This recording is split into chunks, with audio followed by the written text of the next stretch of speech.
Ce soir, le sujet qui nous réunit et qui a motivé donc cette rencontre de ce soir, c'est M. Alassane Ouattara veut faire une transition politique en Côte d'Ivoire. En tout cas, c'est le constat que nous avons fait avec un certain nombre de compatriotes, d'amis et même des partenaires, des gens qui observent bien la vie sociopolitique ivoirienne. Donc, il était important pour moi de gloser là-dessus, de façon à expliquer un peu et puis d'attirer l'attention des uns et les autres. Je voudrais saluer tous les compatriotes qui sont en ligne. Je vous salue, je ne pourrai pas nommer tout le monde, mais je suis très content que vous soyez là. Et puis, cette vidéo sera relayée après, et donc, merci de mettre des cœurs et tout ça pour empêcher qu'elle ne soit interrompue. Je voudrais aller très vite. Je voudrais, en analysant cette question de la transition que veut imposer M. Ouattara à la vie sociopolitique ivoirienne d'ici octobre 2020, je voudrais commencer d'abord par saluer les Ivoiriens, saluer les Africains qui ont fait massivement le déplacement de La Haye. Parce que nous nous sommes retrouvés en Hollande le 6 février 2020 pour manifester notre soutien au président Laurent Gbagbo, pour manifester notre soutien au ministre Charles Blé Goudé. Et comme depuis un certain temps, les manifestations étaient interrompues parce que nous observions la situation, les Ivoiriens sont sortis très massivement. Et la France, en majorité, en tout cas les compatriotes de Paris, de toute la France, de Lyon, partout, ils sont donc au nom du vice-président de EDS, chargé de la diaspora, le président Stéphane Kipré, que je salue au passage, je voudrais vous dire un grand merci. Merci pour ce déplacement, mais massif.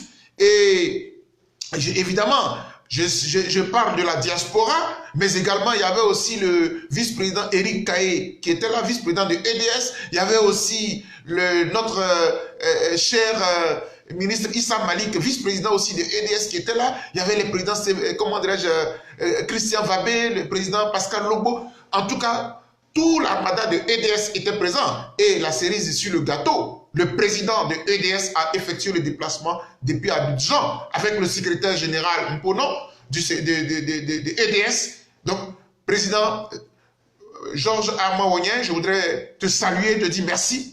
Merci d'avoir effectué le déplacement. Merci pour le message que tu as adressé à la diaspora pour dire merci à toute la diaspora. Bravo, bravo. Et je m'en vais vous dire que ce que nous avons démontré à La Haye le 6 février dernier va payer, va porter ses fruits. Parce qu'on a vu qu'en réalité, ce qui fait peur à M. Ouattara, c'est quoi? Est-ce que vous pensez honnêtement que ce qui fait peur à M. Ouattara, ce serait le président Laurent Gbagbo lui seul? C'est-à-dire le président Laurent Gbagbo serait un extraterrestre qui fasse si peur à M. Ouattara? Non! Ce qui fait peur à M. Ouattara, ce sont les masses qui croient au président Laurent Gbagbo et au ministre Charles Blé Goudé. En fait, c'est cela. Puisque lors du procès, on est encore revenu sur le fait que le président Laurent Gbagbo a des soutiens, il a des supporters, mais c'est toute l'Afrique que vous allez ébranler, parce que c'est toute l'Afrique qui se mobilise pour ce monsieur, parce qu'il symbolise la souveraineté, la libération de tout un continent. Donc bravo, bravo à tous. Je voudrais commencer par là, parce que c'est là que nous avons arrêté. Depuis ce temps-là, on a pris un peu de temps pour travailler en lobbying, en coulisses et tout cela, mais ça ne fait que commencer. Attendons-nous à une libération totale du président Laurent Gbagbo. À ce moment-là, chers amis, chers compatriotes de la diaspora, préparons-nous. On doit pouvoir se débrouiller pour préparer nos billets d'avion. Parce que dès que le président Laurent Gbagbo et le ministre Blé Goudé ont leur liberté totale, la décision reviendra à eux de dire tel ou tel jour nous rentrons en Côte d'Ivoire. Maintenant, les bruits bizarres selon lesquels, oui, il va falloir négocier. Il n'y a pas de négociation avec M. Ouattara. M. Ouattara dit qu'il a condamné le président Laurent Gbagbo à 20 ans. Il dit qu'il a condamné le ministre Blé Goudé à 20 ans. Donc il attend tranquillement. Ils vont arriver là-bas et puis maintenant tu vas les enfermer. C'est tout, mais tu n'as pas à dire. C'est moi qui dois autoriser. Dans la constitution de notre pays, là, il n'y a pas une disposition qui puisse interdire un natif de la Côte d'Ivoire d'être à l'extérieur. Surtout que l'exil même est une violation de la constitution parce que c'est interdit. Donc le fait que même nous soyons en exil, le dirigeant du pays doit lui-même savoir que ce sont nos droits qu'il viole. Mais ça, ce sont des questions, on les met au frais. On va régler ça plus tard.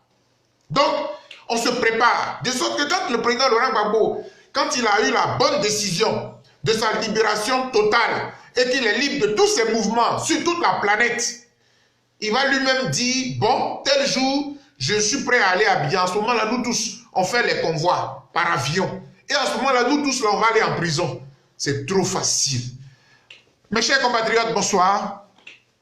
Je suis venu vous dire en 2 ou 3 mots comment est-ce que M. Ouattara prépare sa transition. Et jusqu'à la conclusion, je vous dirai que nous, Ivoiriens, nous devons nous mobiliser pour lui démontrer le contraire de ce qu'il veut faire, de ce qu'il veut faire, ce qu'il a à l'esprit. Pourquoi cette question de transition est nécessaire que l'on en parle? Pourquoi? Parce que vous avez suivi récemment l'opposition politique et sociétale de toute la Côte d'Ivoire. Donc, l'opposition socio-politique, parce qu'il y avait la société civile dans les différentes coalitions, il y a des partis politiques, il y a la société civile, etc. Moi-même, un acteur de la société civile, j'appartiens à une coalition de l'opposition. Donc, toutes ces personnalités-là, en bloc, pour une fois, on parlait d'une même voix. Ils ont claqué la porte au gouvernement Ouattara, au gouvernement Gon Coulibaly, mais tout ça, c'est blanc, bonnet, blanc, c'est les mêmes. L'opposition a claqué la porte, pourquoi? Mais tenez-vous bien, je tiens à rappeler le contexte, parce que c'est extrêmement important. L'opposition n'a pas apprécié la façon dont les débats ont été conduits, dès le départ. Et nous sommes quand même des cadres. Nous sommes quand même des cadres, même si vous voulez, laissons le côté intellectuel. Mais nous sommes quand même des hauts responsables. Parmi nous, il y a des anciens ministres, il y a des anciens présidents de la République. Et tout, on ne va pas aller à une discussion. D'abord, l'ordre du jour n'est pas prédéfini. Les termes de référence sur lesquels on va plancher, ce n'est pas défini, mais ça c'est quoi? C'est de l'enfantillage, ça. Un État, mais qui a les moyens d'avoir tous les experts du monde. Comment vous pouvez convier une opposition à une séance de travail et puis les termes de référence? Le minimum pour que démarre une rencontre de haut cadre dans un État, c'est même pas défini et tout cela. Donc l'opposition dit, écoutez, on va parler de la commission électorale indépendante, mais mettez-nous tous ces éléments-là sur papier. Ça, je vous rappelle, il fait un peu l'historique de ce qui s'est passé dans le dialogue entre l'opposition ivoirienne et le pouvoir. Quand je dis opposition ivoirienne, ce sont les partis politiques, la société civile et le pouvoir. Cet élément a manqué. Le gouvernement a promis de définir l'ordre du jour, de planifier, de tout définir, les termes de référence, et puis mettre à la disposition de l'opposition. Pour que, avant de venir à un échange avec quand même l'État, il faut quand même qu'on soit préparé. C'était pas prêt. Et en ce moment, l'opposition a dit, en ce moment, on ne se mêle pas de ce débat. M. Ouattara n'attendait que cela. Très vite, il a nommé sa commission électorale indépendante. Ce débat-là, sur la commission électorale indépendante, là, on n'a pas encore terminé. Mais jusqu'au bout, on va le faire. Et puis voilà que, à un moment donné, l'opposition se retrouve et puis elle décide de changer de stratégie. Elle dit, ok, on va reprendre les discussions.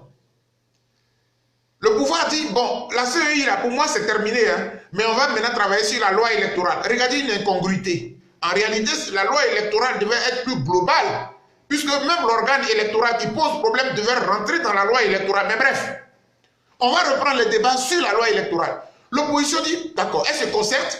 Les deux grandes coalitions, EDS, Ensemble pour la démocratie et la souveraineté, dirigées par le président Georges Ama-Ouagné, qui se reconnaît dans le président Laurent Gbagbo, et puis CDRP, la coalition que dirige le président Henri Konan Bédié. Donc les deux coalitions se concertent et puis elles disent, ok, on ira au débat. Et cette fois-ci, on ne quittera pas les séances de travail. C'est clair, tout le monde le sait. Les séances de travail commencent. Voilà qu'à un moment donné, il y a des blocages. Évidemment, quand on va à des discussions, on peut ne pas être d'accord sur un certain nombre de choses. Mais il faut que les choses évoluent.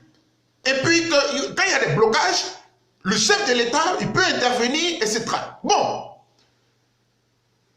On est, après un certain temps de discussion, les leaders politiques de l'opposition vont à une séance de travail. L'ordre du jour, on dit, c'est pour adoption et signature d'accords. Surprise. Et comme il n'y a pas d'accord, finalement, on est tombé d'accord sur notre désaccord.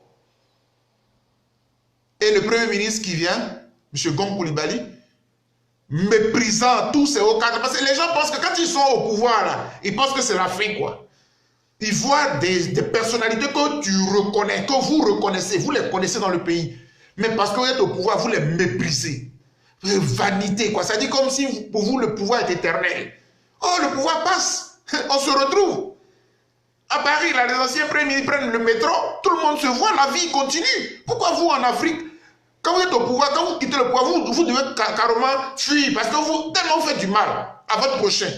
Vous avez honte de les regarder en face. Aujourd'hui, tout le problème de M. Ouattara, il ne sait même pas comment regarder le président Laurent Gbagbo en face, encore moins la première dame Simone Veil Gbagbo. Puisqu'elle est dans le pays, il ne peut même pas la regarder en face. Parce que ça fait honte. Tellement de brimades pour rien. Bref, l'opposition a claqué la porte. Et donc, cette semaine-ci, une grande conférence de presse a eu lieu. Et on connaît le message qui est sorti de la conférence de presse. L'opposition a décidé de ne plus discuter avec ce gouvernement qui méprise les personnalités qu'elles sont, qu'elles constituent, qu'elles regroupent. Et donc, à partir de là, les personnalités de l'opposition disent très clairement, s'il devait y avoir reprise de dialogue, ce qui sera directement avec le chef de l'État. Voilà. Et ça, je voudrais saluer l'opposition pour cela. Parfois, nous sommes ici à l'extérieur et nous brûlons. Mais c'est le divin. Le divin nous connaît. La plupart de ceux qui sont à l'extérieur, en exil, c'est que le divin nous connaît, il nous a choisis pour nous protéger. Parce que si nous étions dans ce pays-là, peut-être que certains parmi nous allaient trépasser déjà. Parce qu'on se connaît, on ne supporte pas l'injustice. On ne supporte pas l'injustice. Notre peuple souffre trop, on ne peut pas supporter cela. Et ça fait que finalement, on serait peut-être tenté de nous sacrifier, de nous immoler. Le divin pense qu'on peut être utile encore à notre pays. Et donc, il nous protège. Donc, parfois, ça nous fait mal, mais il faut comprendre. Et je voudrais saluer la stratégie de l'opposition. Souvent, les militants sympathisants sont assez durs avec les dirigeants de l'opposition. Mes chers amis, il faut avoir le flair. Quand vous avez une dictature dure au pouvoir, il faut avoir la stratégie, la finesse dans les actions qu'on pose. Mais attendez, ça va monter en puissance, en crescendo. On va y arriver. Alors, M. Ouattara, c'est lui. Et donc, chaque fois qu'à cette conférence de presse dernière, on a vu encore que certains journalistes ont demandé aux responsables de l'opposition s'ils n'étaient pas en train de donner raison à ceux qui pensent que l'opposition veut une transition. Mais, chers amis, les gens sont dans l'opposition, comment ils veulent une transition? Les gens sont dans l'opposition, vous leur dites qu'ils veulent une transition. Celui qui est au pouvoir là, c'est lui qui a toutes les cartes. C'est lui qui fait ce qu'il veut. C'est lui qui tape, qui danse. Seul, on le regarde. Mais ce qui est intéressant, c'est que l'opposition a décidé de le prendre lui-même à son jeu, de prendre M. Ouattara à son jeu. Et quand l'opposition dit, on monte, on descend, en octobre 2020 là, l'opposition sera présente à l'élection. Oh, c'est trop chic. J'applaudis. J'applaudis. Parce que quand c'est comme cela, M. Ouattara va comprendre que cette fois-ci-là, il ne va pas s'en sortir comme ça. Et ça, c'est ce que je veux vraiment lui dire pendant cette émission avec mes amis de Ovadjam. Je veux le leur dire. Il faut que ça soit très clair dans leur esprit. Donc, j'ai salué les responsables de la coalition de l'opposition, de CDRP, de EDS, donc le principal orateur cette fois-ci, c'était le président de EDS, le professeur Georges Amaouigné. Je le salue. Je voudrais saluer également le ministre Guy Kahué, qui mène bien le jeu. Et j'apprécie aussi la posture du président Henri Konan Bédié. Franchement, je pense que en maintenant ce cap avec tous les autres leaders, Ouattara Nyonzié, le ministre Ouattara Nyonzié, toute l'équipe, la ministre Bonique Lavry, vraiment je sens que ça bouge, mais ça ne fait que commencer. Ça ne fait que commencer. Chers compatriotes, chers amis, ce que je voudrais vous dire maintenant, c'est que, alors, je suis en train de démontrer que M. Ouattara veut nous conduire dans une transition. C'est Ouattara, c'est M. Ouattara qui a la stratégie de la transition politique. Et je vais vous le démontrer. Le premier point, donc, la structuration du bref exposé de ce soir, ce sont les 3 points que je développe. Je vais vous donner quelques éléments qui viennent étayer cette allégation. Une allégation, c'est-à-dire ce propos que j'ai lancé selon lequel M. Ouattara veut nous amener dans une transition. Cette allégation, cette accusation, je vais la démontrer, je vais la justifier. Deuxièmement, je vous donnerai les conséquences. Et puis troisièmement, je vais vous dire quelles sont les stratégies que nous allons appliquer pour contrer ces velléités de transition. Premièrement, regardez quelques faits. Mes chers amis, l'élection présidentielle d'octobre 2020, là, mais elle est capitale, quoi. Elle est trop importante pour notre pays. Je vous assure, l'élection présidentielle d'octobre 2020, elle est déterminante pour la paix, pour la réconciliation et pour l'avenir de notre nation. On ne jouera pas avec. Pour cette élection-là, depuis un certain temps, il y a un certain nombre de jeunes électeurs. Et quand on regarde le corps électoral, la liste électorale devrait avoir environ 11 millions, selon les estimations.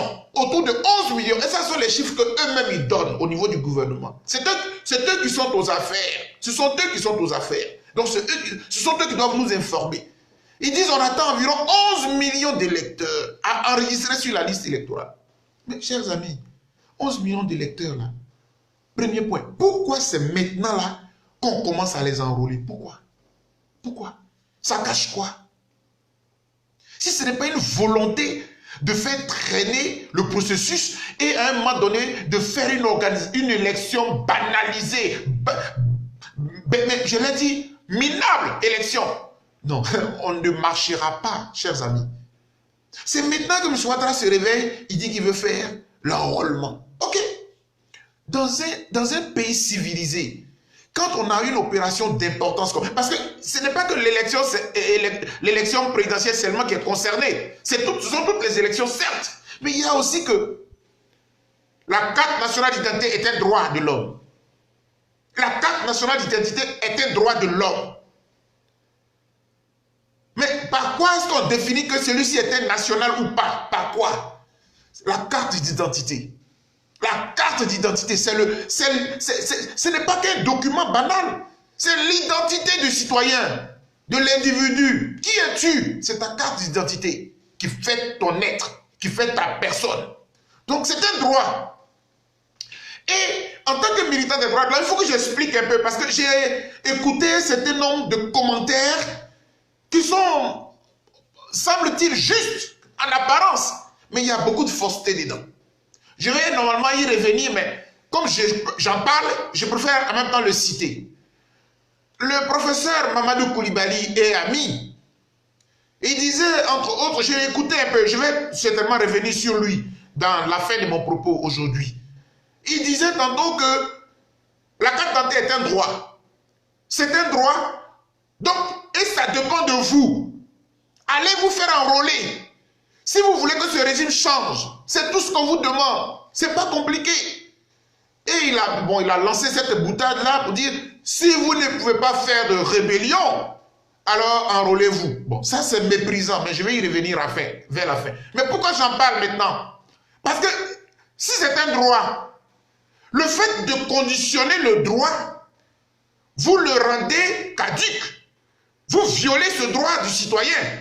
Parce que tenez-vous bien, si vous dites que j'ai droit à la santé et que je vais à l'hôpital et que la santé coûte minimum 50 000 ou bien 100 000 francs CFA, mais ce droit-là n'est plus mien puisque je n'ai pas les 100 000. Du coup, vous me privez de mon droit. Parce que si c'est un droit, par quoi on identifie un citoyen? C'est le minimum que l'État puisse offrir à ses citoyens, leur carte d'identité. L'État a besoin de connaître les populations pour leur donner les soins, les éléments dont elles ont besoin. Donc le minimum là, l'État doit pouvoir le donner aux populations. C'est pour ça que la question de la gratuité de la carte nationale d'identité est un droit de l'homme fondamental. Parce que comment vous identifiez le citoyen français, le citoyen ivoirien, le citoyen américain? Si vous lui dites payez, alors quand vous dites, M. Mandou Coulibaly dit, c'est votre droit, s'il faut vous réveiller à 4 h du matin, allez-y. Si vous voulez vous réveiller à 2 h du matin, allez-y. Mais ça, ce n'est pas un problème. Nos parents peuvent se réveiller à 4 h du matin. Le problème, il est où? Le problème, ce sont les 5 000 francs CFA. Chers amis, nous sommes dans un pays où parfois même pour avoir 5 000 francs pour se nourrir, pour une semaine, mais c'est difficile. Ce pays-là, ce pays de Ouattara, là, ce pays dit émergent, là, cette Côte d'Ivoire de Ouattara, là, mais ne demandez pas aux villageois de trouver 5 000 francs comme cela. Il y a des parents qui ont des enfants malades, qui ne savent même pas où enlever de l'argent. 5 000 francs, mais c'est devenu du trésor. Et quand on est un homme politique, quand on est un leader d'opinion, chers amis, on doit pouvoir défendre les populations. Il faut les défendre bec et ongle. Et quand on est bloqué, on réfléchit pour trouver des solutions. Mais on ne dit pas, si vous n'allez pas vous faire enrôler, tant pis. Mais toi, tu as les 5 000 francs, tu allais te faire enrôler. Tu as les 5 000 francs, tu allais te faire enrôler. Comment vous expliquez le fait que dans certaines régions de la Côte d'Ivoire, l'enrôlement, les 5 000 francs sont pris en charge par le conseil régional. Par exemple, dans le Poro, dans la région de M. Gon Coulibaly, là, j'en veux, je prends à témoin le ministre Gikawi qui en a parlé, qui a révélé cela puisque je ne suis pas au pays. Mais ça m'a interloqué, mais ça m'a choqué. Ça m'a choqué.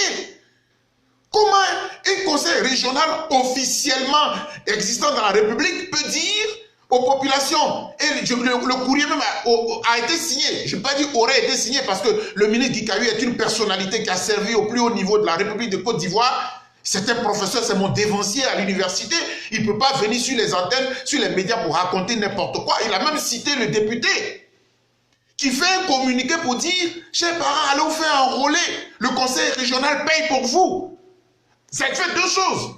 Parce qu'on attendait on apprenait que certains hauts cadres du RHDP prenaient de leur argent pour payer pour leurs parents, pour qu'ils aillent se faire enrôler, pour payer même pour leur région. Là encore même, on peut en discuter. Parce que d'un point de vue de la démocratie, c'est une violation. Vous biaisez la démocratie. Mais là encore, on peut dire, bon, c'est de leur argent. Même si c'est mal acquis, mais c'est leur argent. Ils le mettent à la disposition de leurs parents pour payer leur inscription sur la liste électorale, leur carte d'identité, bon, le timbre, bon. Mais le conseil régional, c'est notre argent. Donc pourquoi dans une région, on va utiliser notre argent pour payer pour une population du Nord, et puis dans les autres régions, on ne fait pas pareil. Chers amis, cet argument à lui seul peut suffire pour bloquer tout le processus en Côte d'Ivoire. Est-ce que vous le savez? Cet argument à lui seul peut suffire pour que toute la Côte d'Ivoire descende dans la rue. Non mais attendez, on ne peut pas faire... Il y a longtemps que nous parlons de ce rattrapage ethnique là. Il y a longtemps que nous parlons de ce rattrapage ethnique là, mais quand même il faut que ça prenne fin. Et puis vous dites, vous êtes là, vous êtes des leaders politiques. Ah, excusez-moi, je ne parle pas de tous, je m'adresse au professeur Mandou Coulibaly qui dit, ah non, moi je suis allé me faire enrôler, j'ai eu trop de commentaires sur le truc. Donc oui, parce que quand on est un leader politique et que les populations vous écoutent, avant de prendre position, avant d'agir, il faut de temps en temps jauger. Et puis parfois même, c'est respectueux de sensibiliser avant d'eux. M. Mandou Coulibaly est allé faire seul.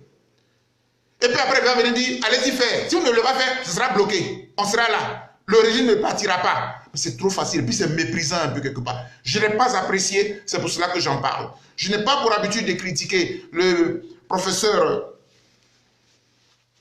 Mandou Coulibaly, Il sait très bien que j'ai beaucoup de respect et beaucoup d'admiration pour lui, mais ça, je ne peux pas le tolérer. Je ne peux pas l'accepter, cette façon de mépriser les populations, les pauvres populations qui n'ont pas les 5 000 francs. Mais pourquoi est-ce que vous aviez décrié alors vous-même, professeur Madou Koubert, pourquoi vous aviez décrié la cherté de ce processus? Pourquoi vous avez parlé aussi de la gratuité? Si vous parlez de la gratuité, c'est parce que c'est un bien fondé. Ne faisons pas de la politique, comment dirais-je, opportuniste. Non, soyons cohérents, soyons logiques, et puis défendons les populations jusqu'au bout. Bien. Donc, chers amis, pour recenser 11 millions de personnes, on a à peu près une centaine ou une 150aine ou une 200aine de sites, de points d'enrôlement. Vous savez que c'est dérisoire. À cette allure-là, on ne pourra pas, jusqu'en octobre 2020, on ne pourra pas atteindre, peut-être au maximum, ce sera entre 3 millions et 4 millions de personnes qui seront enrôlées. Si les points d'enrôlement ne se démultiplient pas. Donc, j'avoue que ça pose problème et c'est pour cela que quand on analyse bien, on ne peut que dire que M. Ouattara veut nous entraîner vers une transition. Il fait exprès. Il fait exprès pour ne pas réunir toutes les conditions et puis on va traîner comme cela. Octobre va arriver et puis il va être là et puis bon, la transition, on va chercher des solutions. C'est-à-dire, il veut faire le remake de 2005 jusqu'en 2006, en 2010. Parce que ce qu'il oublie, c'est que de 2005 jusqu'en 2010, quand le mandat du président Laurent Gbagbo finit en 2005, il veut bien faire les élections, mais il y avait la rébellion qui est née dans la complicité, dans le deal entre M. Ouattara et toujours le Guillaume Soro. Donc, cette rébellion-là a empêché que l'élection ne soit organisée. Parce qu'il y avait une clause dans la constitution ivoirienne qui disait que tant que le pays est dans cet état-là, on ne peut pas faire d'élection. Il était coupé en deux, ce pays-là. Mais aujourd'hui, là, quand on arrive en octobre, et que M. Ouattara n'a pas fait mains et pieds pour que l'élection se tienne, sa transition dont il parle là, c'est pas lui qui va la diriger, hein, si elle existe. Il faut que ce soit clair dans son esprit. Il faut que ce soit clair dans l'esprit de M. Ouattara. Que s'il ne met pas tout en œuvre pour que l'élection se déroule et qu'on arrive en octobre 2020, fin octobre 2020, son mandat est fini, lui-même il est forclos. On va passer à autre chose. Ça, il faut que ce soit clair dans son esprit. Là, je tenais vraiment à le dire pour que les gens sachent comment qu'il peut traîner. Il fait semblant d'enrôler. Il n'enrôle pas. On paye un peu. Aujourd'hui, on ouvre. Après, on ferme. La nuit, vous enrôlez vos parents. On vous suit. Et en terminant sur ce premier point, je voudrais très respectueusement m'adresser aux différents leaders de l'opposition. Messieurs les présidents, nos présidents, parce que je suis vice-président de EDS, chargé des questions de la démocratie et des droits de l'homme. J'ai un président qui est le professeur Georges Ama-Ouagnen, qui lui-même se réfère toujours au président Laurent Gbagbo. Et de l'autre côté, on a le président Henri Konan Bédié, qui travaille, dont l'homme, le maître d'ouvrage est le ministre Dikawi. Je voulais dire ceci. On a un certain nombre de choses sur lesquelles il ne faut pas lésiner. Un, la solidarité, la cohésion. C'est pour cela que les quelques actes de singleton, il faut les éviter, tel que vient de le faire le professeur Mamadou Koulibaly. Il faut éviter cela. Il faut que chaque fois qu'il y a une situation, il faut se concerter pour qu'on ait une position commune. Cette fois-ci, parce que l'heure est grave. Nous sommes en guerre, chers amis, on est en guerre. Et quand on est en guerre, on prend la peine de se concerter pour être fort. Donc quand il y a une situation comme celle-là, concertons-nous. Pour une fois, on a une position commune. 2020, l'opposition participera à l'élection présidentielle. C'est clair, c'est acté. On est d'accord avec ça. Mais si on est d'accord avec cela, chaque fois qu'on évolue, qu'il y a une étape, mais concertons-nous. La question de l'enrôlement pour la carte nationale d'identité, nous exigeons la gratuité. M. Ouattara ne la fait pas. Qu'est-ce qu'on fait? L'opposition doit avoir une position commune. Si l'opposition dit on bloque le processus, on n'y va pas, on bloque le processus. On trouvera les moyens pour bloquer le processus. Parce qu'on peut bloquer le processus. M. Ouattara rêve, on peut bloquer le processus. Si d'un autre côté, on dit qu'on y va, on participe à l'enrôlement, mais à ce moment-là, on lance les messages, on encourage nos populations, on les aide même par des stratégies pour trouver les 5 000 francs. Et on s'organise, on se mobilise, chers amis. Mais c'est le manque de cohésion, de concertation qui fait que certains peuvent se lever pour dire, moi je me suis fait enrôler, voici ma carte d'identité. Oui, c'est un peu enfanté quand même, c'est un peu ridicule quand même. Il ne faut pas jouer là, chers amis, on ne joue pas ici là. Le one-man show, ça ne marchera pas cette fois-ci là. Il faut qu'on soit solidaire, il faut qu'on soit unis pour être fort. Parce que M. Ouattara sait, chers amis, partout où nous voyageons, je suis en Europe ici, je suis toujours en France, je suis en Suède, je suis au Danemark, je suis partout, en Espagne, en Genève, aux États-Unis. Les gens savent que M. Ouattara est foutu. À Bruxelles, M. Ouattara est foutu. Et c'est parce qu'il est foutu qu'il cherche des échappatoires. Donc à nous d'être vigilants. Il faut qu'on soit vigilants, chers amis. Je vous y encourage, s'il vous plaît. Parce que nous, on est à l'extérieur ici. C'est vrai qu'on participe au téléphone, on donne nos avis. Mais quand vous faites des grandes sorties comme cela, ça rassure le peuple. Et le peuple sait qu'on est au travail. Donc, de grâce, devant la question de l'enrôlement, il est urgent que l'opposition adopte une position commune. Une position unanime. On parle d'une même voix. Si on s'enrôle, malgré les 5 000 francs, organisons-nous pour nous enrôler. Disons à nos populations, allez vous faire enrôler. Endettez-vous. Si il faut qu'après on paye les crédits, on va les payer. Dites ça aux populations. Et puis elles vont aller s'enrôler. Excusez-moi. Donc dites-leur, dites cela à nos parents. Mais clairement, si on pense que ce n'est pas bon de se faire enrôler et tout, mais en même temps aussi il faut le dire, de sorte que nous trouvions les moyens de bloquer le processus, parce que nous pouvons le faire aussi. Voilà le premier point que je voudrais développer, qui montre très clairement que M. Ouattara nous entraîne dans une transition, et puis il veut accuser l'opposition. Ça ne marchera pas. On ne rentrera pas dedans. Donc je tenais vraiment à le dire. Deuxièmement, il y a la question de la mise en place de la CEI, la Commission électorale indépendante, et de la loi électorale. D'abord, excusez-moi, d'abord, vous avez vu vous-même qu'il y a une sorte d'incongruité. De mon point de vue, du point de vue de la logique, il aurait fallu adopter d'abord une loi électorale globale, dans laquelle la question même de la commission électorale indépendante peut être prise en compte. On peut définir la composition, le fonctionnement, et tout cela, le rapport entre la commission et le gouvernement, des choses comme ça, dans la même loi. Rappelez-vous, la loi électorale de 2000,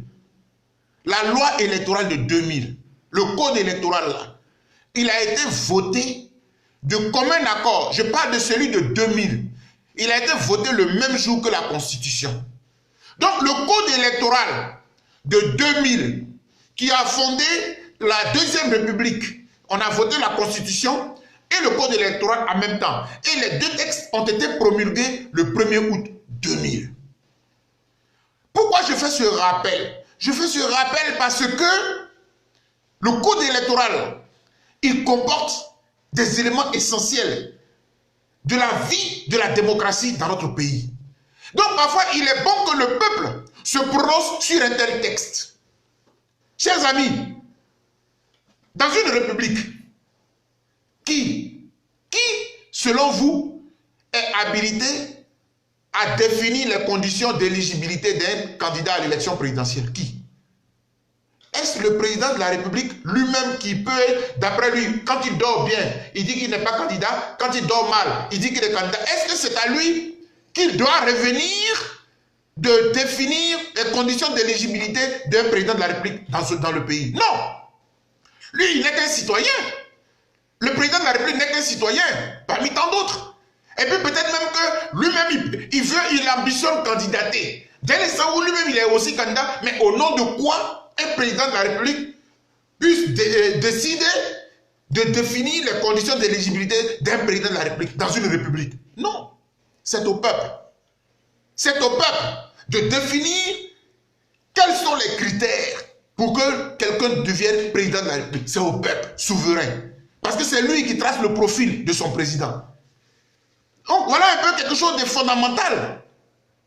Vous imaginez un peu Quand je vois certaines vidéos, M. Ouattara est assis dans une causette amicale et dit oui, j'ai envie même que la caution passe de 20 000 à 100 millions, et de 20 millions à 100 millions. Mais attendez, il parle de quoi là? Il parle de quoi là? C'est un héritage familial là? C'est une affaire de quoi? De l'héritage que ton père t'aurait laissé ou bien je ne comprends pas. C'est la République du Côte d'Ivoire, c'est notre bien à tous. C'est notre pays, bon sang. C'est de notre pays qu'il s'agit. Vous n'allez pas décider de notre pays selon vos bons vouloirs. Non, je ne veux pas qu'il y ait... Il a même osé dire, je ne veux pas qu'il y ait trop de candidats, donc je vais mettre ça. Mais vous, vous êtes qui? Vous êtes qui? Mais qu'est-ce que c'est qu'un président de la République? Le président de la République n'est pas Dieu. Le président de la République, c'est quelqu'un à qui le peuple prête son pouvoir. Parce que celui qui détient le pouvoir exclusif en démocratie, c'est le peuple. On vous le prête pour un temps et vous voulez en faire le jour et la nuit. C'est-à-dire vous voulez décider selon vos humeurs. Non, ça ne se passera pas comme cela. Donc la question de dire, on va fixer le taux à 100 millions, à 200 millions, ce n'est pas dans une petite chambre que vous allez décider de cela. Il fallait en faire une loi nationale pour que le peuple se prononce. Parce que vous n'allez pas changer les règles du jeu pendant qu'on est déjà dans la course. Ça ne se fait pas en démocratie. Ça ne se fait pas en démocratie. Donc là, déjà, le monde entier vous regarde exactement comme le fait Alpha Condé, l'autre côté en Guinée. C'est pareil, mais c'est ridicule. C'est ridicule. Comment se fait-il que quelqu'un qui était quand même à l'international, mais les gens se moquent même plus de la Côte d'Ivoire, mais c'est l'individu. C'est pour cela que quelque part, l'Union africaine, lors du 33e sommet récemment, pour parler d'une Afrique économique, on n'a même pas regardé du côté de Ouattara. Ils ont préféré confier à un président digne de l'Afrique, le président du Ghana. Bravo. Bravo. Bravo. Et donc ceux qui pensent que ça se passera comme ça, je vous dis que vous vous trompez. Parce que ça ne se passera pas comme cela. Nous nous préparons à toutes les initiatives et à toutes les options. L'opposition est prête pour cette fois-ci là. Je vous dis que l'élection de 2020 là, octobre 2020 là, mais on ne lâche rien. Il faut que ce soit clair, on ne lâchera rien. Donc, quand M. Ouattara fait ci, nous on fera ça.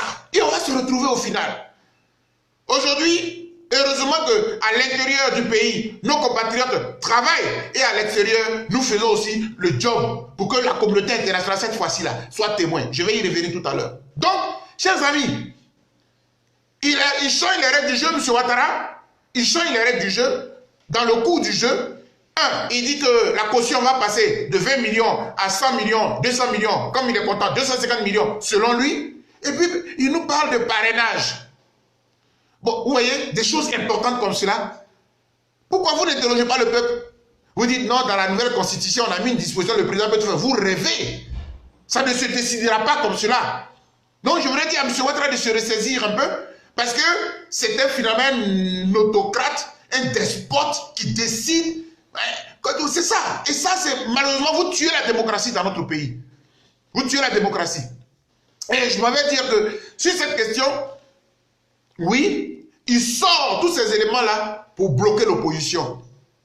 Et de sorte que petit à petit, l'opposition soit en train de boycotter, en train de bloquer, et que jusqu'à ce qu'on arrive jusqu'en octobre. Et souvent, je lis sur les journaux, pendant que l'opposition se cherche, nous, on se constitue, on travaille. Vous travaillez, mais au finish, là, vous êtes perdant.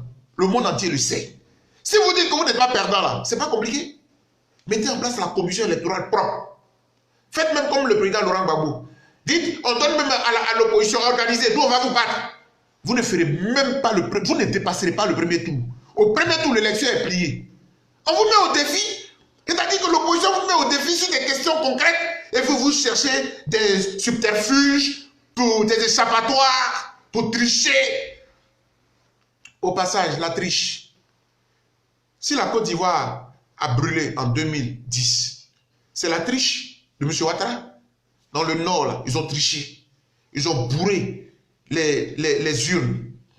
Et tellement, ceux qui bourraient les urnes étaient tellement idiots. Ils ont bourré en dépassant même les personnes inscrites, le nombre de personnes inscrites sur les listes électorales. Ils ont bourré les urnes.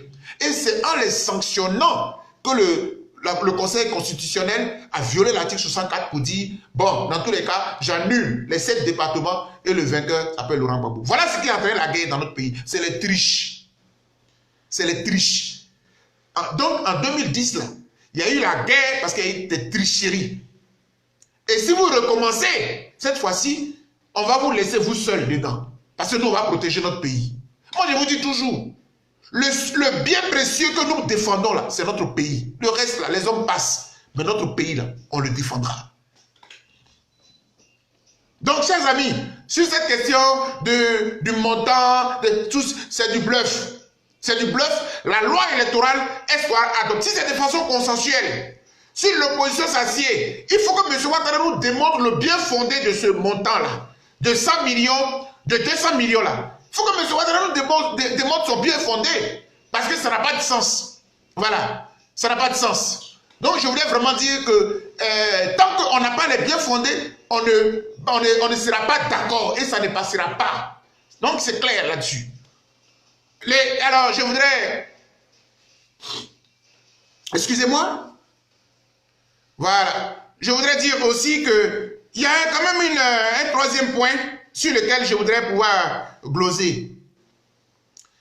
Alors, on est d'accord hein, sur la question de la commission électorale, de la loi électorale et tout cela. Maintenant, je voudrais évoquer un autre point également.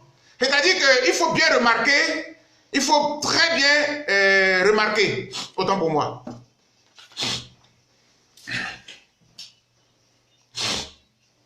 Je vais bien remarquer que, comment dirais-je, voilà. Il y a un autre élément que M. Ouattara aussi pose qui nous entraîne dans son jeu de vouloir faire, comment dirais-je, sa transition. Il croit qu'on ne le voit pas. Chers amis, il faut qu'on soit honnête. En Côte d'Ivoire, là, il n'y a plus de liberté de manifester. Mais vraisemblablement, regardez ce pays. Regardez ce pays-là.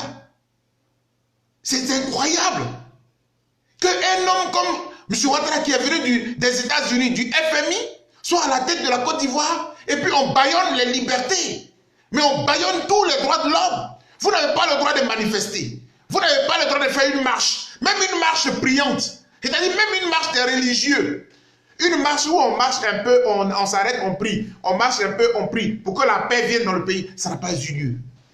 Donc, vous voyez qu'un tel monsieur, il brime les populations, donc les libertés publiques sont, comment dire, violées, les droits de l'homme sont violés. Voilà ce que représente M. Ouattara. Et c'est pour ça que quand on est à l'extérieur, on est tout à fait tranquille, hein, parce qu'on est à l'aise pour expliquer aux gens de regarder, dans ce pays-là, il n'y a plus, l'opposition ne peut plus manifester. Et je voudrais dire aux religieux qui ont annulé leur marche et qui ont pris un rendez-vous avec M. Ouattara, de toute façon, je fais confiance à nos pères, à nos religieux, les catholiques, ils ont dû lui dire le message. Ils ont dû lui faire passer le message. Et je voudrais les féliciter pour cela. Mais dans cette Côte d'Ivoire, où il n'y a plus de liberté, il n'y a plus de marche, j'avoue que nous sommes pratiquement dans une dictature concrète. Et là-dessus, j'aimerais pouvoir dire ceci. Lors de la manifestation qui a eu lieu dernièrement à Yopougon, organisée par EDS justement, le président de EDS, le professeur Georges Ama-Ouagnen, dans son intervention, a annoncé publiquement que très bientôt, une grande marche aura lieu en Côte d'Ivoire. Je voudrais le féliciter et féliciter l'opposition sur cette question de la marche annoncée. Là-dessus, j'aimerais dire ceci. Stratégie pour stratégie. Il faut faire la demande. D'ailleurs, même dans la loi ivoirienne, pour faire une manifestation démocratique, pacifique, on n'a pas besoin d'autorisation préalable. C'est juste une information préalable. Il faut informer l'administration. Et dans un pays organisé, l'administration prend les dispositions pour accompagner ceux qui veulent manifester, ceux qui veulent marcher. Mais, monsieur le président de EDS, quand vous faites la demande de la marche, si elle est refusée par l'administration, prenez acte. Et puis on se calme. à ce moment-là, nous penserons à d'autres stratégies. Parce que M. Ouattara pense qu'il est plus intelligent. Si vous ne voulez pas d'une marche civilisée, si vous ne voulez pas d'une marche organisée, si vous ne voulez pas que les populations expriment leur mécontentement, comme ça se fait dans tous les pays du monde, de façon pacifique. Si vous avez vos manifestants, vous avez vos partisans, c'est ce que je leur ai dit lorsque la marche des religieux a été attaquée par vos microbes. C'est ce que je vous ai dit. Dans un état de droit, les religieux veulent marcher, les catholiques veulent marcher, mais ils marchent. La police les encadre. Le lendemain, si les musulmans sont trop décidés pour soutenir M. Ouattara, ils marchent. Les Ediemou, Blaise Jacob, là, s'ils veulent faire leur marche aussi pour demander un troisième mandat de Ouattara, ils n'ont qu'à marcher. Et puis on les encadre. C'est ça, un état de droit. Mais vous n'allez pas empêcher l'opposition de manifester. Si vous nous empêchez de manifester, on prendra acte. Mais si vous ne voulez pas de marche organisée, de marche civilisée, mais vous allez assumer les marches sauvages. Parce qu'il y a aussi des marches sauvages. Moi, je suis universitaire, donc je connais très bien les méthodes de nos étudiants et tout. Quand l'administration a toujours refusé qu'ils organisent telle ou telle activité de façon civilisée, mais le lendemain, nous-mêmes, on est surpris. Et ça, c'est cette expérience-là qui me dit que si vous ne voulez pas que nous marchions en tant qu'opposition civilisée, organisée, vous allez voir les populations elles-mêmes, elles prendront leurs responsabilités. Ça, c'est vous qui voyez. Je vous l'aurais dit. Au stade actuel de mon propos, je voudrais maintenant signifier, comment dirais-je, à monsieur, à monsieur Alassane Ouattara, la transition là. Pour vous qui m'écoutez, chers compatriotes, voilà les conséquences de la transition de M. Ouattara. Ça veut dire quoi? Ça veut dire que si M. Ouattara fait traîner le processus, que rien n'est fait, que l'opposition demande le minimum pour que l'élection soit propre et transparente et que M. Ouattara ne veut pas, on va arriver jusqu'en octobre 2020.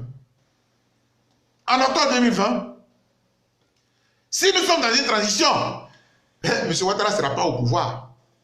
Parce que M. Ouattara, lui, pense que dans une transition, si les choses traînent, c'est lui qui gagne. Non, c'est lui qui perd. C'est lui qui perd. Parce que ce que les Ivoiriens ont vécu en 10 ans, le rattrapage ethnique, là, la cherté de cette vie-là, la violation de tous les droits, toutes les libertés publiques interdites dans le pays. Même parfois, même quand tu critiques même son régime, c'est pratiquement les enlèvements. Aujourd'hui, je plains, combien de fois j'ai plaint les partisans de M. Guillaume Soro. Je plains. Mais je pense que les pauvres, ils vont comprendre. Bon, ils l'ont compris déjà, puisqu'ils le manifestent, ils l'expriment très bien. Parce que s'il a osé faire ça à Guillaume Soro, mais il ne bagnera personne. C'est pour cela que je pense qu'on a aujourd'hui les yeux grandement ouverts et on est décidé à aller jusqu'au bout. Le risque qu'il y a dans sa transition là, c'est le chaos en Côte d'Ivoire. Et c'est à ce moment-là que les patriotes ivoiriens, les gens nous qui aimons notre patrie parce qu'on n'en a pas deux, on doit réfléchir par deux fois pour trouver la meilleure formule pour que ce monsieur ne brûle pas notre pays. Pour que ce monsieur ne brûle pas notre pays. Donc, soyons intelligents. Mais en même temps qu'on a subi pendant 10 ans, hein, parce qu'on ne voulait pas pouvoir brûler notre pays. Pendant 10 ans. Et donc, cette fois-ci, nous prendrons toutes les dispositions. Oh, je vois quelques-uns qui parlent. Aujourd'hui, chers amis, les pro-Ouattara, vous venez sur les réseaux sociaux, vous souffrez. Parce que nous, en 10 ans, on vous a démontré le contraire. Vous aviez pensé que le président Laurent Gbagbo allait rester en Occident. Il allait même rester en prison. Aujourd'hui, il a été acquitté. Ça a été la plus grande gifle qu'on a envoyée à M. Ouattara. Tellement il a été comment dirais-je, abasourdi, il a été tellement paniqué que maintenant il envoie ses avocats à la CPI. Et voilà, 2 avocats français là, 2 gros avocats français, ils étaient là-bas. Ils disent qu'ils vont démontrer que le président Laurent Gbagbo, s'il arrive en Côte d'Ivoire, il aura le chaos. Ouattara dit qu'il n'a jamais envoyé les avocats. Et en même temps que Ouattara dit qu'il n'a pas envoyé des avocats, comment il s'appelle, M. Gon Coulibaly, son premier vient de dire, oui, l'État, mais oui, un état de plaisanter. Ça, c'est de la plaisanterie, ça. Des plaisanteries. Vous envoyez des avocats au nom de l'État de Côte d'Ivoire là, hein? Le chef de l'État dit qu'il n'a jamais envoyé des avocats, que c'est une initiative personnelle des avocats. Et puis maintenant, le Premier ministre dit, oui, on a envoyé. Cacophonie à la tête de l'État. J'ai honte pour mon pays.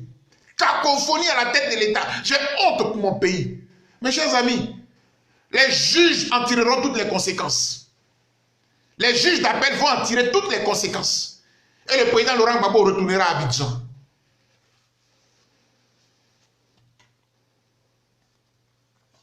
Je m'en vais aborder, si vous le permettez, le dernier point.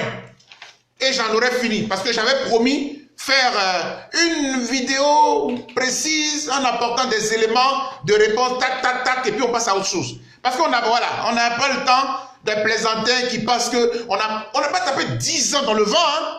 On a passé 10 ans à penser une nouvelle Côte d'Ivoire. Et c'est cette nouvelle Côte d'Ivoire-là qui va prendre naissance à partir d'octobre 2020. Il ne faut pas rêver. Ceux qui pensent que nous rêvons là, ce sont eux qui rêvent. Alors si vous voulez, comparons les deux rêves. On peut comparer les deux rêves. Prenez votre rêve, nous on prend notre rêve. On organise une élection propre. Et puis celui qui est battu, il vient dire à son frère, bravo, vous avez gagné. C'est ça la démocratie. Mais si M. Ouattara ne veut pas cela, il va en tirer les conséquences. Chers amis, en terminant mon propos, j'aimerais maintenant aborder les actions à mener. Donc, en fait, dans la dernière partie de mon propos, c'est de dire à l'opposition, aujourd'hui, chers leaders de l'opposition, vous tous réunis, la Côte d'Ivoire vous fait trop confiance. Parce qu'elle se retrouve en vous.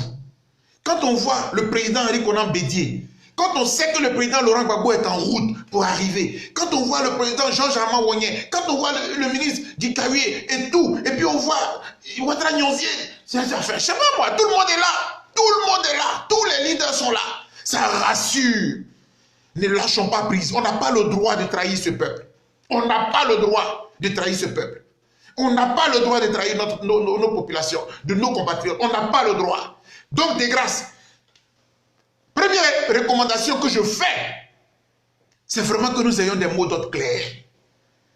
Il s'agit d'avoir des mots d'ordre clairs. Je voudrais que les mots d'ordre soient clairs et en même temps consensuels, de toute l'opposition, d'une même voix. Voilà la question de l'enrôlement. Qu'est-ce qu'on fait? Dites-le aux populations. Elles vont se débrouiller pour le faire. Ça nous permet de gagner. Oui, on n'a pas le choix. Il faut qu'on gagne l'élection. Donc, allez vous faire enrôler. Dites-le-leur. Si on ne peut pas y aller, on prend aussi les dispositions pour bloquer le processus parce qu'on peut le bloquer. Et je m'en vais donner, comment dirais-je, le deuxième élément que je voudrais évoquer. L'opposition toujours a dit clairement au peuple de Côte d'Ivoire, nous voulons désormais un dialogue direct avec M. Ouattara. C'est une belle stratégie. Mais en même temps, il faut qu'on s'attende à la suite. Et comme je sais que vous êtes pour la plupart des grands politiciens, vous avez pensé à la suite. Moi, je réfléchis. C'est ça mon rôle en tant que voilà, citoyen, membre de l'opposition, société civile. Je réfléchis. Alors je vous verse. Quand ça passe par M. Ouattara, là, sachant qu'on a atteint le plafond, hein, donc là, on n'a plus le choix. C'est le bon Dieu qui est derrière. Quand tu vois là, c'est ça, c'est tout. C'est tout ce que je voulais dire, quoi. Voilà. On a dit qu'on veut un dialogue direct avec M. Ouattara. Donc là où nous sommes arrivés, là, nous sommes au terminus. Après le chef de l'État, il n'y a rien derrière. C'est tout. Donc ça, on doit avoir cela à l'esprit. C'est-à-dire que ou bien ça passe, ou bien ça passe. Je n'en dirai pas plus. La deuxième chose que je voudrais dire, bon, je reviens encore là-dessus, malheureusement, la question du consensus de l'opposition. Je crois que j'ai interpellé quelque peu amicalement le professeur Mamadou Koulibaly et je ne voudrais pas m'attarder là-dessus. Je ne voudrais pas m'attarder là-dessus, mais ce sont les dissensions et puis les chemins personnels, individuels qui font que depuis 10 ans, M. Ouattara a perduré au pouvoir. Il faut arrêter cela. Je disais aux États-Unis lors d'une conférence que l'élection qui arrive, elle est déterminante et puis elle est salvatrice pour notre population. Il ne faut pas jouer avec. Et que s'il y a un seul parmi nous qui fait que nous perdions cette élection-là, non, on ne sera pas tendre avec lui. On ne va pas le lui pardonner. Donc, je voudrais vraiment, c'est que, parce que les comportements tels que vient de le montrer M. Mamadou Coulibaly, qui n'attend même pas de passer des coups de fil à ses pairs de l'opposition pour voir quelle est la stratégie qu'on adopte. On fait une réunion de crise pour nous prononcer, pour adopter une position commune. Et puis il s'élève, il dit, voici ma carte d'identité. Si on peut faire des rébellions, on n'a qu'à aller s'enrôler. On ne parle pas comme cela. Ce n'est pas un langage digne d'une autorité. Il faut arrêter cela. Il faut arrêter cela, c'est pas bien. Parce que souvent, il y a des choses qu'on n'a pas envie de dire. Il faut pas nous pousser à le dire. Il ne faut pas nous pousser à le dire. Parce que quand le président Laurent Gbagbo est à la haie, là, et puis nous sacrifions nos vies, les Ivoiriens de la diaspora sacrifient leur vie, sacrifient leurs moyens, sacrifient leur argent, sacrifient leur temps, sacrifient leur famille pour aller là-bas. Là. Mais il est là-bas à cause de certains comportements de ses collaborateurs aussi. Hein. Il faut le dire. Hein. Je n'ai pas envie de rentrer dans un certain nombre de choses, mais il faut se calmer un peu. Tuons nos égos personnels. Parce que le comportement adopté nous fait déjà envisager ce qui arrive. Demain, c'est pour dire, je suis candidat, je m'en fous si l'opposition. Non. Or, l'opposition, dans un consensus, peut déjà définir quels sont les candidats pour nous faire gagner. Je dis, l'élection de 2020, là, ce n'est pas une question d'égo personnel. C'est une question de sauver la patrie. Donc, le président Laurent Gbagbo, le président Henri Konan Bédié, vont se parler, peuvent se concerter. Et puis, je vous dis que l'élection ne peut pas arriver au second tour. Une élection propre au premier tour, M. Ouattara est à plat. C'était compliqué, c'est très facile.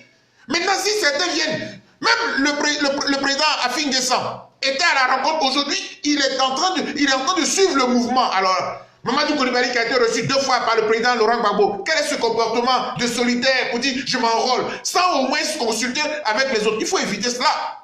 Parce que demain, celui qui va se dire, bon, moi je suis candidat, je pense que je peux gagner. Tu ne peux rien gagner, on a vu des preuves. Arrêtez de nous fatiguer. Arrêtez de nous fatiguer. Bon sang.